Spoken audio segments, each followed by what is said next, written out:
Merci de rester fidèle à FM Télévision, mesdames et messieurs. Bonsoir et bienvenue dans cette grande édition du journal.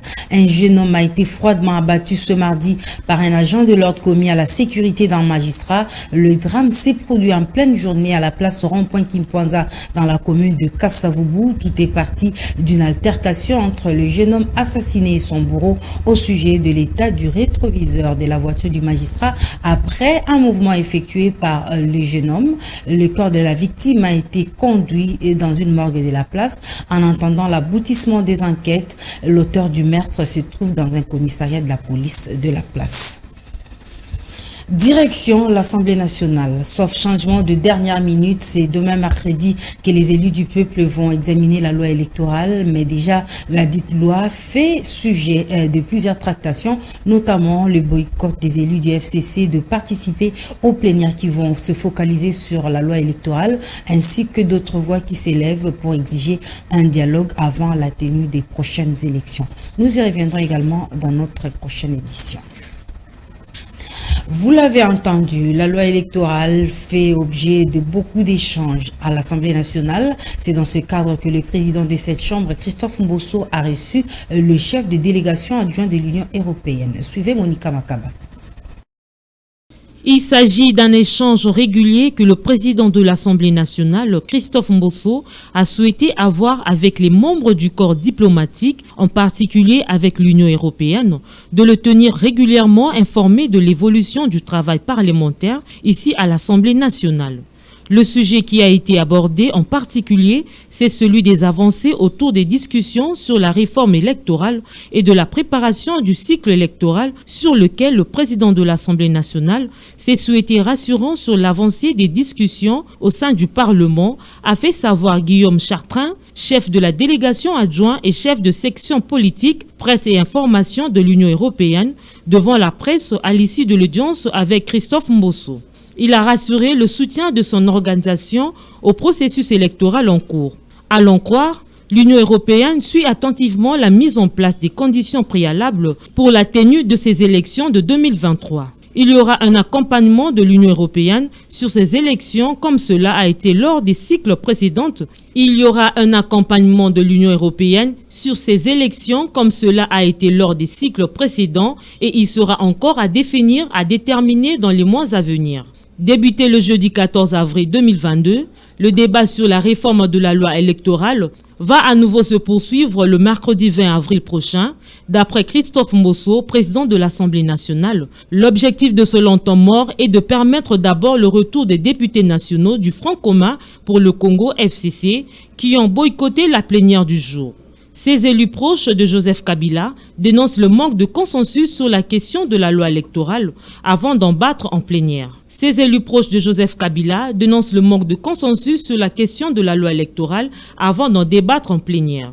Cette trêve permettra aussi au groupe parlementaire de se concerter afin de lever des options sur différentes propositions. Les députés nationaux membres de l'Union sacrée ne tergiversent pas. Ils fustigent l'attitude de leurs collègues du FCC qui boycottent la révision de la loi électorale. Ces élus ont, à travers une déclaration, appelé la famille politique de Joseph Kabila au respect des principes démocratiques. Suivez. Nous, députés nationaux membres de l'Union sacrée de la nation, avons suivi, non sans surprise, la déclaration des députés nationaux du Front commun pour le Congo en rapport avec le processus électoral dans notre pays, la République démocratique du Congo. Dans sa déclaration, le FCC refuse de participer au débat et à l'adoption de la loi électorale et exige un dialogue en dehors du Parlement. Lequel dialogue ne vise que la non-tenue des élections dans le délai constitutionnel et le partage du pouvoir sans le concours du peuple.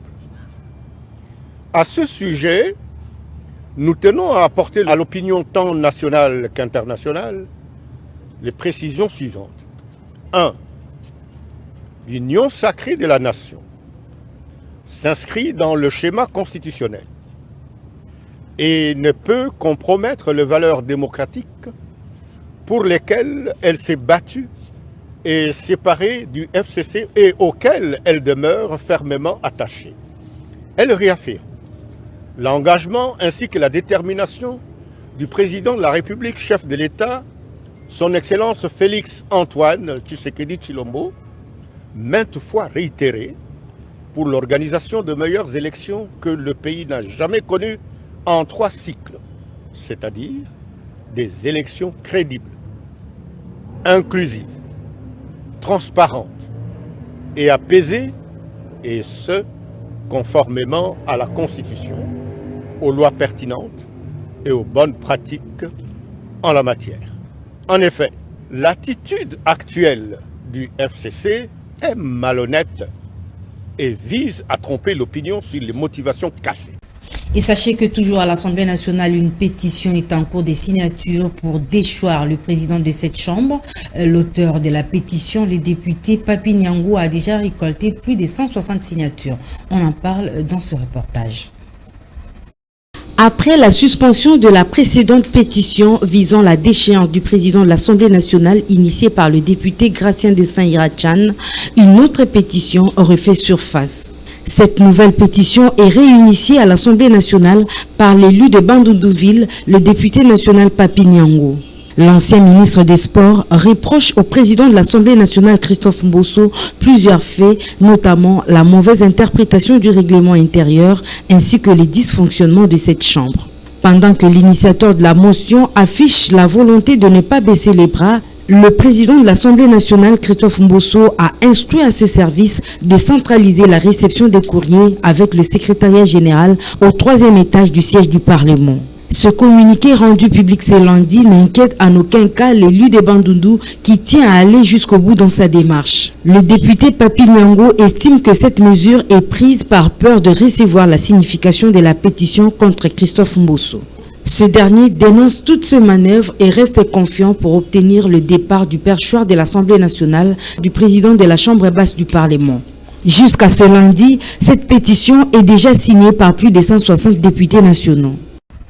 Et l'Assemblée provinciale du Haut-Katanga a désormais un nouveau président. Michel Katebengoy a été élu ce mardi par 43 députés provinciaux sur les 44 présents au vote. Il succède ainsi au feu Gabriel Kyungu-Wakumwanza. Monica Makaba nous en parle. Michel Katebe était déjà membre du bureau en tant que vice-président de cet organe délibérant. Il a assuré l'intérim du feu Antoine Gabriel Kyungu-Wakumwanza, décédé l'année dernière. Ce jour, il succède officiellement à Maître Kyungu. Ce dernier était à la tête de cette première institution provinciale et en même temps, il était président du conseil d'administration de la Société nationale de chemin de fer du Congo, CNC. Cadre d'ensemble pour la République de Moïse Katumbi, Michel Katebengoy a été porté par le collectif des députés provinciaux de l'Union sacrée 43 sur 44, eux qui ont même déposé sa candidature. Et le président de l'UNC, Vital Kamerhe, a regagné Kinshasa après un séjour médical en France. Mais déjà ici à Kinshasa, un dossier judiciaire important l'attend à la cour d'appel. Les précisions, c'est avec Patrick Ngou. L'ancien directeur de cabinet du président de la République s'est rendu en Belgique en janvier dernier pour des raisons de soins médicaux après avoir obtenu de la cour d'appel la liberté provisoire car détenu en prison dans le cadre du procès 100 jours qu'il avait condamné à 13 ans de travaux forcés en second degré pour détournement de 57 millions de dollars américains alloués dans ce programme d'urgence du président de la République dans son volet habitat. Son retour à Kinshasa coïncide avec l'arrêt en pourvoi de la Cour de cassation rendu le 11 avril dernier qui casse le verdict de la Cour d'appel sur son dossier. La haute juridiction d'ordre judiciaire avait relevé quelques irrégularités dans ce verdict pour justifier son annulation. Elle parlait notamment de la violation du Code de procédure pénale dans son article 104 de la Cour d'appel. Le péché de cette juridiction, c'est d'avoir évalué le dossier Kamerhe alors qu'il n'était pas en état. Une autre disposition légale a été piétinée par la juridiction d'appel. Le même arrêt est rendu sur pourvoi en cassation de Vital Kamerhe qui cite l'article 19 de la Constitution sur le droit de défense, explique que la juridiction d'appel a statué sur base d'une notification de date d'audience alors qu'elle aurait dû citer le prévenu. Dans les couloirs politiques, le nom de Vital Kamerhe se chuchote. Certains le citent en basse voix comme le prochain chef du gouvernement, en affirmant que Sama Lukonde, l'actuel Premier ministre, sera révoqué incessamment, ce qui justifie l'arrêt de la Cour de cassation, renseigne Défunt Lumier. En santé, nous allons parler de la résurgence de l'épidémie de la rougeole dans la province du Kasaï. Déjà depuis le mois de février, l'on rapporte 5 cas dont 2 décès. On en parle avec Annie Akole. Cette annonce a été faite lundi 18 avril par le chef de la division provinciale de la santé. Le docteur Nestor Titekou renseigne que 6 zones de santé sont déclarées être en épidémie. Il y a une augmentation en nombre de cas. Il faut dire que jusque-là, il y a 17 zones de santé sur 19 qui ont notifié au moins un cas. Et dans les 6 zones, il y a 4 qui ont organisé la riposte circonscrite dans les aires de santé qui sont touchées et c'est beaucoup plus les enfants de 0 à 59 mois qui sont les plus victimes. Il faut aussi ajouter que la vaccination est toujours en cours dans toutes les zones, a-t-il déclaré. Le chef de la division provinciale de la santé renseigne par ailleurs que la vaccination devra débuter également au cours de cette semaine dans d'autres zones de santé qui ont notifié des cas, bien que l'épidémie n'y soit pas encore déclarée officiellement. Et aussi au courant de cette semaine, il y a les zones de santé de Nzamba et de Lubilandji qui vont organiser aussi la riposte pour permettre de limiter les dégâts, vu qu'on enregistre déjà des morts, a-t-il renchéri. Rappelons que l'épidémie de la rougeole a refait surface dans la province du Kasaï oriental en février dernier. Cette maladie avait été déclarée dans la zone de santé de Miabi en date du 8 février dernier. Restons dans la province du Kasaï oriental où le ministre de l'Enseignement supérieur et universitaire Moindo Zangui a procédé au lancement des travaux de construction de la plus grande université de l'espace Grand Kasaï. Ce site universitaire dont le coût d'envoi des travaux est donné ce jour servira pour étendre les champs des connaissances de la jeunesse dans l'arrière-pays. Nous y reviendrons également dans nos prochaines éditions. En sport, on va parler de la reprise des championnats nationaux. Le ministre des Sports a organisé une réunion tripartite entre son ministère, la FECOFA et la LINAFOOT. Au sortir de ces échanges, le secrétaire général de la FECOFA s'est exprimé au micro de Lionel Ngolo. Suivez ce reportage. Après plusieurs semaines d'arrêt, les amoureux du ballon rond pourraient retrouver les championnats nationaux de football de la République démocratique du Congo dans les tout prochains jours. C'est l'essentiel à retenir après la réunion tripartite tenue ce lundi à Kinshasa entre le ministre des Sports, j'ai cité Serge Condé, et quelques responsables de la Fédération congolaise de football association et de la Ligue nationale de football. Une occasion pourrait d'analyser les causes du blocage du championnat. Le secrétaire général de la FECOFA belge Citoala a révélé que le gouvernement avait déjà disponibilisé les moyens pour Congo Airways censé assurer les déplacements des équipes. Les paiements étaient bien et bien disponibles, mais il y a des raisons internes dans l'organisation de Congo Airways qui a fait que les paiements n'ont pas été effectifs puisque les fonds étaient déjà disponibles au niveau de la Banque centrale pour alimenter, pour créditer le compte de Congo Airways.